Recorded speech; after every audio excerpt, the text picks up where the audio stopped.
गौतम बुद्ध से जुड़ी इस कहानी के माध्यम से आप जान सकते हैं कि मन को शांत करने का क्या तरीका है। इसमें भगवान गौतम बुद्ध द्वारा मन को शांत करने के आयामों के बारे में बताया गया है।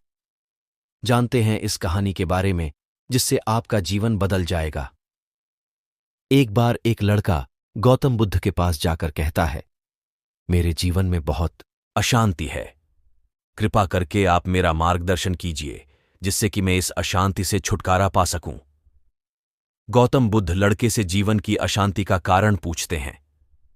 लड़का उत्तर देता है, अत्यधिक विचारों के कारण मेरे भीतर बहुत सारे विचार आते हैं जिससे मेरा मन अशांत रहता है। बुद्ध मुस्कुराते हुए कहते हैं, ऊपर आकाश की ओर देखो और बताओ कि तुम्हें सूर्य दिख रहा है। लड़का ऊपर देखता है और कहता है, धूप दिख रहा है। बुद्ध उससे पूछते हैं कि अगर तुम लगातार धूप में खड़े रहोगे तब क्या होगा? वह कहता है, मुझे अत्यधिक गर्मी लगेगी और शरीर में बेचैनी होगी।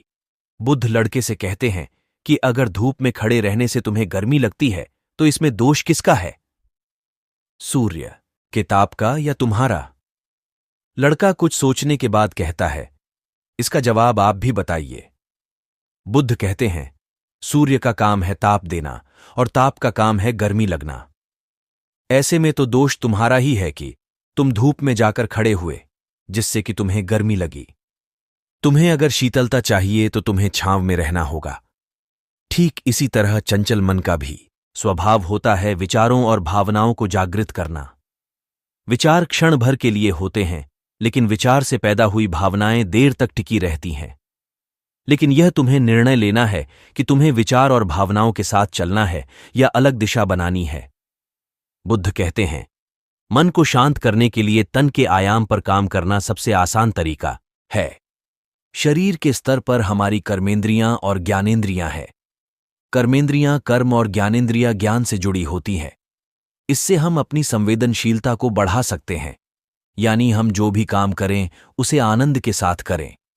मन के आयाम से हटकर तन के आयाम पर जाने से ही तुम्हारा चित्त शांत होगा। ऐसा करने से तुम मन के आयाम से हटकर शरीर के आयाम पर आ जाओगे।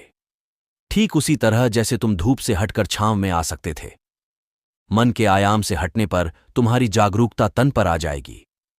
जब तुम तन के आयाम पर काम करोगे तब तुम्हारा चित्त शांत होगा। इसलिए हर काम को तन के आयाम पर करने से मन स्वतः शांत हो जाता है। लड़का बुद्ध से कहता है, अपने भीतर के सुर को कैसे सुने? बुद्ध कहते हैं, किसी शांत स्थान पर रहकर जहां शांति हो। तब अपनी आंखें बंद करो और मन के भीतर चल रहे शोर से हटकर भीतर के सुर को सुनने की कोशिश करो। सुर निरंतर चलता रहता है, लेकिन बाहर के शोर के कारण तुम अपने मन के भीतर चल रहे सुर को नहीं सुन पाते हो। जब तुम अपने दोनों कानों को अपने हाथों से बंद कर दोगे तभी मन के सुर को सुन पाओगे। इस तरह तुम मन की अशांति से दूर हो जाओगे और तुम्हारा मन शांत हो जाएगा।